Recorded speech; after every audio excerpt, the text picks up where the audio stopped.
On a clear September morning, the sun filtered through the soaring glass of Aria Beauty and Cosmetics on Fifth Avenue, casting golden beams across the store's pristine Italian marble floor. Inside, the hum of luxury retail filled the air, the soft murmurs of well-heeled customers, the muted click of designer heels, the faint classical music wafting from hidden speakers. But that day, the usual tranquility was shattered by a scene no one in the flagship location would forget. Zora Langston, a poised and elegant black woman in her late 30s, stood near the rear of the store, examining a luxury skincare collection. Her presence was deliberate, yet serene. Dressed in dark jeans, a cream cashmere sweater, and handcrafted Italian flats, she radiated quiet sophistication. A sleek updo framed her face, and the only jewelry she wore was a wedding band that glinted subtly under the store's designer lighting. Though she moved through the store with the calm of a seasoned shopper, the staff ignored her entirely. Moments earlier, 3 white women had entered the store. Each was met with immediate, almost fawning attention.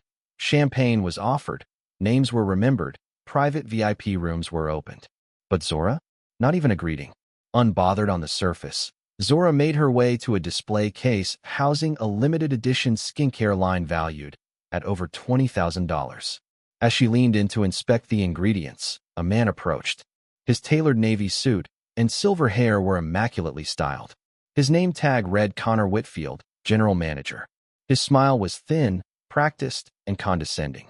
"Can I help you find the exit?" he said, his tone like ice under silk. Zora turned to face him fully. "Actually, I'm interested in purchasing this collection. I have an event this evening, and I'd like to try their new illuminating serum." Connor gave her a once-over, his eyes lingering on her minimalist outfit. He glanced at her wedding ring, then dismissed it as likely a knockoff. "These products require a significant investment," he said, emphasizing the word as if explaining rocket science to a toddler. "Do you have proof of income, identification? We've had issues with certain people handling merchandise with no intention to buy." The implication was unmistakable. Zora blinked slowly, weighing her response. "I don't carry income statements while shopping. Do your other customers?" Connor's mask slipped.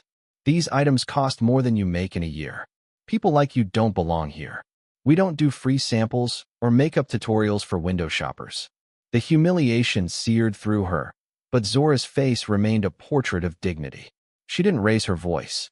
She didn't plead. She simply said, "I was going to purchase the full set. All 6 items." Connor smirked and waved to security. Moments later, 2 towering guards approached from opposite ends of the store.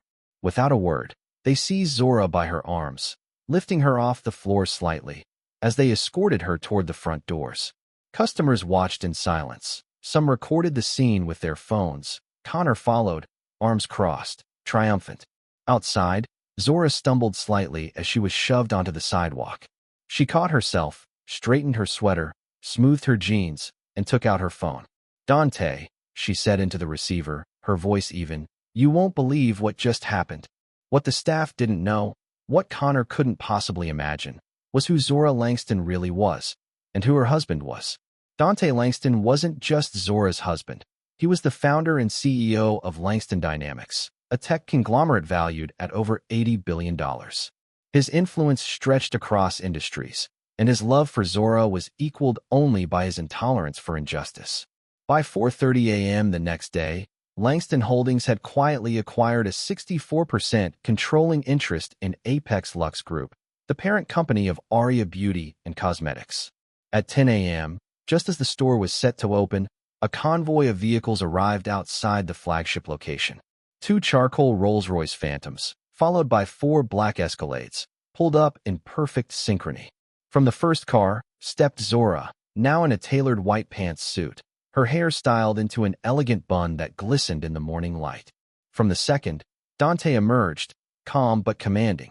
Behind them, a team of legal and executive professionals streamed in, carrying folders embossed with the Langston Holdings logo.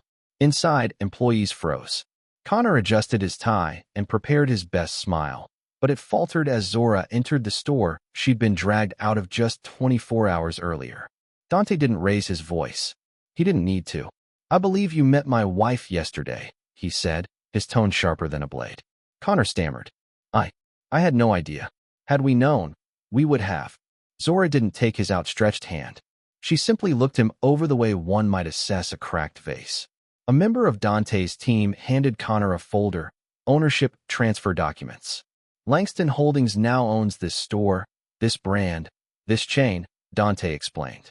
There was silence, and then pandemonium. Within minutes, the store was shut down for an emergency meeting. Employees were gathered. Connor was publicly fired. Zora, with quiet strength, addressed the staff. What happened yesterday wasn't just about me. It was about a culture that tells people they don't belong based on what they look like. That ends today. Dante announced that all 50 locations of Aria Beauty and Cosmetics would be closed immediately for a restructuring. Within 48 hours, the stores reopened under a new name, Legacy. Legacy wasn't just a rebrand. It was a revolution. Gone were the elitist practices. In their place, transparency, inclusivity, and respect. Pricing was visible, staff were trained in cultural competency, recruitment was open and diverse.